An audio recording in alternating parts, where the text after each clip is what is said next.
Dalam waktu berapa lama? Saya kasih 24 bulan bisa selesai banjir itu. Kalau tidak, saya berani potong jari saya 10 nih di depan kalian. Kalau ya. Gubernur dan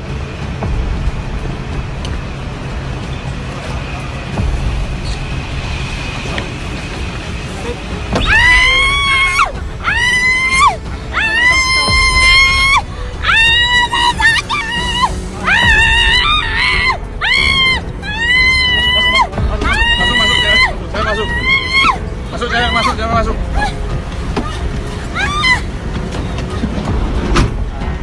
Jalan. Jadi dia nggak mau ditangkap, dia bilang sakit gitu. Kemudian ini yang nangkap bukan KPK, kejaksaan. Dia bawa dokter tuh kejaksaannya, dicek, oh sehat, ambil. Tidak ada satu orang pun yang bisa lolos untuk menyembunyikan kejahatannya. Semua akan terungkap. Kalau pengadilan di dunia ini bisa jadi mereka itu lolos, tapi untuk pengadilan di akhirat saya kira tidak ada satupun ya yang bisa lolos ya. Mengejek, memaki, tidak, tapi agar ke depan ini menjadi sebuah pelajaran penting buat bangsa bagaimana menata aparatur penegak hukum kita, mulai dari kepolisian, jaksa, hakim. Ini kan ngeri kali ya. Tapi pas korupsinya gimana, kan diam-diam aja ya. Nah, ini hanya satu bentuk drama kehidupan ya, yang bisa jadi menjerat ya orang-orang yang saat ini menjabat sebagai apa gitu ya, karena tidak amanah, karena hanya setia pada bosnya tetapi mengkhianati rakyat, pada akhirnya nanti ya akan terjerat di hadapan pengadilan. Dan belum lagi nanti meminjam istilahnya Habib Rizik akan menghadapi pengadilan akhirat itu. Dan betapa banyaknya nanti pemirsa ya, ketika ada perubahan dari rejim ini, penyelidikan berbagai kasus akan muncul, korupsi mungkin betul-betul menjadi pemandangan yang hari-hari akan kita saksikan ketika dilibas oleh sang penegak hukum.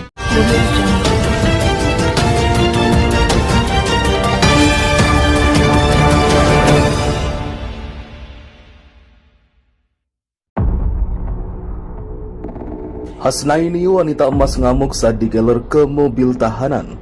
Jangan baba. Radalsolo.id.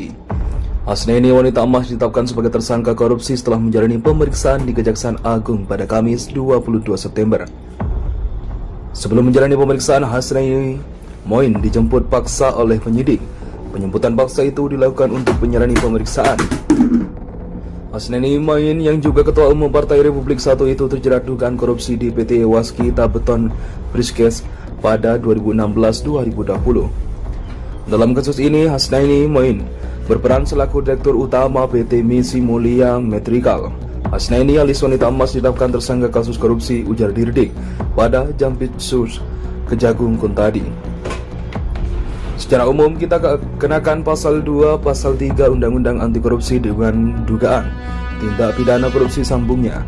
Kuntadi menjelaskan Hasnaini jemput paksa pada Kamis sore. Saat digelar ke mobil tahanan, anak mantan politikus PDIP Maxmon itu sudah mengenakan baju tahanan Kejagung berwarna merah.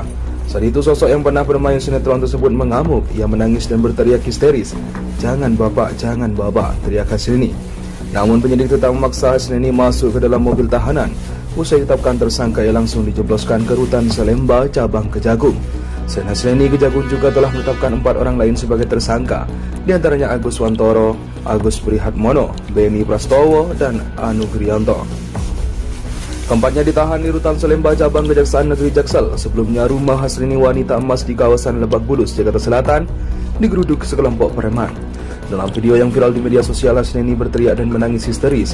Ia pun meminta tolong kepada Presiden Jokowi karena telah menjadi korban mafia tanah. "Rumah saya dikuasai, rumah saya dikepung, saya minta tolong Pak Presiden, ini saya kena mafia tanah," kata Hasnaini histeris. Dalam video itu, Hasnaini mengaku nyawa terancam, karena itu dia meminta tolong kepada Kapolri hingga Presiden agar kasus yang telah ia laporkan itu menjadi perhatian. Setnek, "Pak Presiden Jokowi, Pak Kapolri Sigit, saya merasa terancam, saya membutuhkan bantuan, tolong saya," tuturnya. Apalagi ya ini termasuk kalau korupsi itu, kalau dalam terjemahan dari Ali bin Abi Thalib pemirsa, itu dia adalah mencuri bukan uang dari atau kekayaan atau harta benda dari seseorang, tetapi dari semua orang, karena dia masuk dalam keuangan rakyat dan lain sebagainya itu. Ya, jadi mungkin yang akan menagih keadilan itu ya semua rakyat itu. Ya, ini yang saya kira harus disadari orang-orang yang berpotensi mencuri ketika dia mempertaruhkan jabatannya, menjual belikan wewenangnya dan sebagainya itu. Ya, apa sih yang sebetulnya mau dicari dari kehidupan ini ya? Makan itu kalau 2 piring itu ya sudah kenyang lah, apalagi umur-umur di atas 50 tahun. Mau 5 piring nggak mungkin lah, agak berat ya. Ya, apa coba? Ya setelah itu umur 70-80 tahun lah, itu sudah berat sekali kehidupan untuk orang Indonesia untuk mempertahankan kesehatannya umur 80 tahun, ya kan? Itu sudah KO. Toh dia juga yang tidak menikmati. Kalau jatuh pada anaknya yang baik-baik, ya anaknya akan malu melihat kelakuan bapaknya yang dulu memperoleh harta ini dengan cara mencuri atau dengan cara korupsi. Nah, kalau jatuh pada anak yang sehat, artinya apa? Dia menyengsarakan anaknya juga, nanti menjadi penjahat juga. Ya, ini sudah barang tentu kalau dia itu masih berperasaan sebagai manusia. Nah, kita melihat ini drama momen Hasnaini atau wanita emas yang histeris ini dan meronta saat masuk mobil tahanan Kejaksaan Agung ya, sebagai satu bentuk contoh ya bahwa korupsi itu peluangnya terjadi itu sangat banyak ketika orang sudah menunjukkan afiliasi politiknya dan di situ ada komitmen-komitmen begitu kan, dan pada akhirnya mungkin dia dibiarkan untuk melakukan pelanggaran-pelanggaran sampai akhirnya terjerumus ya, ibaratnya itu orang melakukan pelanggaran itu sudah berjalan di tepi jurang dan ketika yang dilihat adalah harta benda, pandangannya jadi kabur sehingga dia terperosok. Nah, contoh tentang persoalan ini adalah Hasnaini itu. Banyak sekali pemirsa koruptor-koruptor besar yang mungkin sekarang masih bisa tersenyum ya, tetapi ini saya kira menjadi pelajaran bersama bagi kita bahwa apa gunanya korupsi kalau dipikir secara serius. Nggak ada ya. Di dunia ini dihujat oleh banyak orang karena korupsi itu menyebabkan kesengsaraan orang lain. Penderitaannya juga sudah mulai di dunia. Dengan apa? Dengan pikiran yang nggak waras, biasanya stres, biasanya mendapatkan tekanan. Lihat saja wajah-wajahnya para koruptor itu, depresi, rata-rata mengalami depresi itu ya, dan perasaannya itu sudah tidak loss sebagai manusia, dia merasa tertekan itu. Tetapi kenapa korupsi begitu banyak dilakukan oleh orang di Indonesia ini? Nah, ini menjadi satu keadaan yang agak susah dipahamkan.